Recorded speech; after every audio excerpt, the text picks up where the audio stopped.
नमस्ते दोस्तों, self ownership के इस जर्नी में आप सबको स्वागत है। ये जो शब्द है सेल्फ ओनरशिप, ये जो दो शब्दों का एक ज्वाइनिंग हुआ है, इसका मतलब ही है खुद को जीतना। और खुद को जीतने से जो चीज हमें रोकता है वो हमारे जिंदगी के आने वाले प्रॉब्लम्स, आए हुए प्रॉब्लम्स। हम सबके जिंदगी में आज कुछ ना कुछ प्रॉब्लम्स हैं। किसी के जिंदगी में जॉब नहीं है तो किसी को पढ़ाई में हाई रैंक चाहिए, किसी के जिंदगी में पैसे और इकोनॉमिक दिक्कतें हैं, किसी के जिंदगी में स्वास्थ्य रिलेटेड प्रॉब्लम्स हैं, तो किसी के अभी ब्रेकअप हुआ है तो किसी को वो नहीं मिल रहा जो उसे चाहिए। हम सब के जिंदगी में कुछ ना कुछ प्रॉब्लम्स हैं। उन प्रॉब्लमों की वजह से आज अगर हम सोसाइटी में देखें, चारों तरफ डिप्रेशन, फ्रस्ट्रेशन, हेल्पलेसनेस, ऐसे डिफरेंट तरीके का नेगेटिव इमोशन फैल रहा है। लेकिन हम अपने प्रॉब्लमों को जिस नजरिए से देखते हैं, अगर हम उस नजरिए में थोड़ा सा चेंज लाएं तो हम शायद अपने प्रॉब्लम्स को एक डिफरेंट तरीके से हैंडल करने के लिए कैपेबल बन जाए। आज इस सिलसिले में मैं आपसे दो छोटे स्टोरीज शेयर करना चाहूंगा और विश्वास है मुझे ये कि वो दो स्टोरी सुनने के बाद शायद आप भी आपके जिंदगी के आने वाले जितने भी प्रॉब्लम्स हैं उसे एक डिफरेंट तरीके से देखेंगे।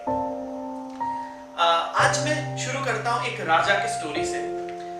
एक बहुत धनवान राजा थे और उस टाइम जब राजा हुआ करता थे तो उस टाइम शिकार को क्षत्रिय धर्म में बहुत ज्यादा महत्व दिया जाता था।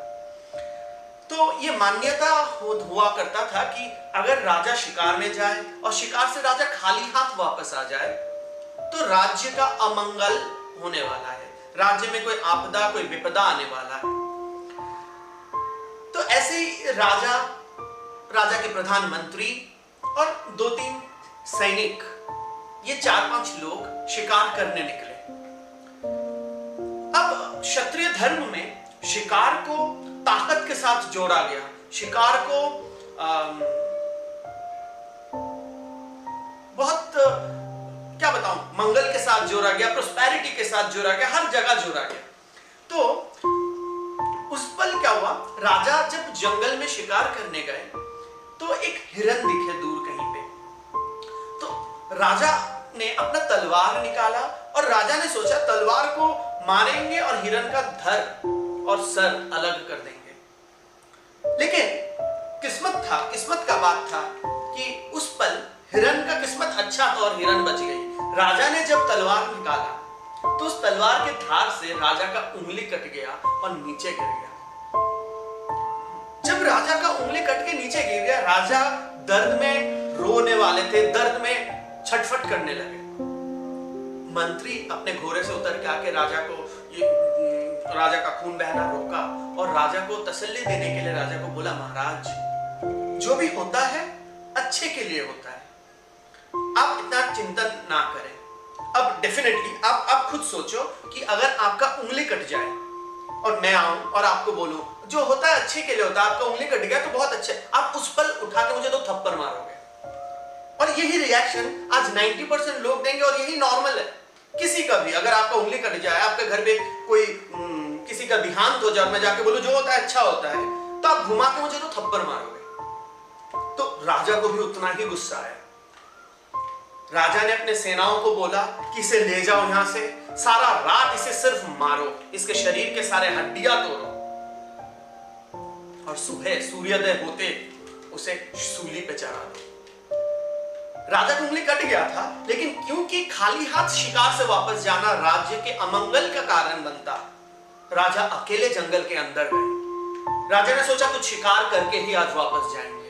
लेकिन राजा जब अकेले जंगल के अंदर गए, वहां रहने वाले एक दल आदिवासियों ने राजा को पकड़ लिया।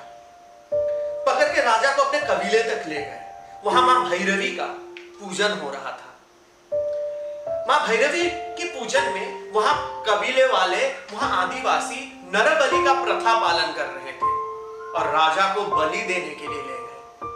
मां के सामने राजा को जब लिटवाया और बलि होने ही वाला था, ऑन स्पॉट वहां के जो पुरोहित थे, जो प्रीस्ट थे, उन्होंने बोला रुक जाओ, इसका बलि नहीं हो सकता। इसका बलि इसलिए नहीं हो सकता क्योंकि इसका उंगली कटा हुआ है। जिसके शरीर में भी कोई घाव हो उसका बलि नहीं हो सकता। और उन्होंने राजा को छोड़ दिया। उन स्पॉट राजा को यह बात याद आया कि मंत्री ने बोला था जो भी होता है महाराज अच्छाई के लिए होता है। राजा को बहुत रिपेंस हुआ, बहुत गिल्ट हुआ।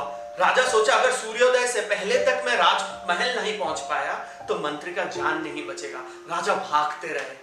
राजा ने अपने सारा शक्ति प्रयोग कर दिया और सूर्योदय के पल राजा जाके राजमहल प्रवेश किए और मंत्रियों से और सेनाओं से बोला कि रुको, इसका शूली पे मत चढ़ाओ, और जाके मंत्री के चरणों में गिर गए और बोला मंत्री मुझे क्षमा कर दो, मुझे समझ में नहीं आया था। उस पल भी मंत्री ने राजा को एक ही जवाब दिया। उस पल भी मंत्री, जिसका शरीर के सारे हड्डियां टूट चुके थे, जिसको दर्द से कातर हो रहा था जो मंत्री, वो भी राजा को उस पल एक ही लाइन बोला कि महाराज जो होता है अच्छाई के लिए होता है। राजा ने पूछा इसमें क्या अच्छाई है, तुम्हारे शरीर के हर हड्डी टूट चुका है। तो मंत्री ने बोला राजा साहेब अगर आप मुझे वापस ना भेजते तो जब आपका बलि नहीं हो पाता वो लोग आपके जगह मुझे बलि दे देते और मैं जीवन खो बैठता। तो हमारे जिंदगी में आज बहुत प्रॉब्लम है। जब हमारा उंगली कट जाता है, हमारे जिंदगी में जब हमारा उंगली कट जाता है, हमारे जिंदगी में जब छोटा मोटा प्रॉब्लम्स आने लगते हैं, हम उन्हें दोषारोप करते हैं। हम बोलते हैं हमारे साथ क्यों, हम टूट जाते हैं, हम बिखर जाते हैं। लेकिन हमको यह समझ में नहीं आता कि अगर ईश्वर है, अगर परब्रह्म है और उनके होने के बावजूद मेरे जीवन में अगर कोई प्रॉब्लम आ रहा है, वो मेरा प्रोटेक्टर है।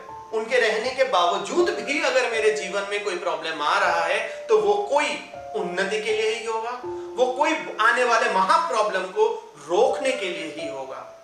उतना सरेंडरेंस, उतना समर्पण हम में नहीं है। और इस वजह से ही छोटे छोटे प्रॉब्लम से हम तड़पते हैं, छोटे छोटे प्रॉब्लम से हम रोते हैं। अपने आप से पूछिए, एक बच्चा दिन में 400 बार हंसता है। अपने आप से पूछिए आप पिछले 24 घंटे में कितने बार हंसे हैं? आपके मन में कितना शांति है? आपके मन के अंदर कितना जोश है, कितना जुनून है? आप में कितना आत्मविश्वास है? समर्पण, गुरु पे समर्पण, परब्रह्म पे समर्पण, ईश्वर पे समर्पण, ऐसा एक शक्ति है जो हमें इमेंस एंड अनलिमिटेड पावर देता है। एक छोटा सा और स्टोरी आपको सुनाता हूं समर्पण का। एक बार एक गांव में एक कृषक रहता था। उस कृषक के पास एक गाय थी, गैया मैया। उस कृषक ने उस गाय के गले में प्यार से एक घंटी बांध दिया था। वो सुबह उस गाय को छोड़ देता था। वो सारा दिन अपना घास फूस सब चर के शाम को वापस घर आ जाता था। ऐसे एक दिन कृषक ने गैया मैया को छोड़ दिया। गैया मैया घास चरते चरते उस दिन जंगल के गहराई तक पहुंच गया। और जब वो जंगल के गहराई में पहुंचा, वो जंगल में रहने वाला एक शेर था जो कि भूखा था।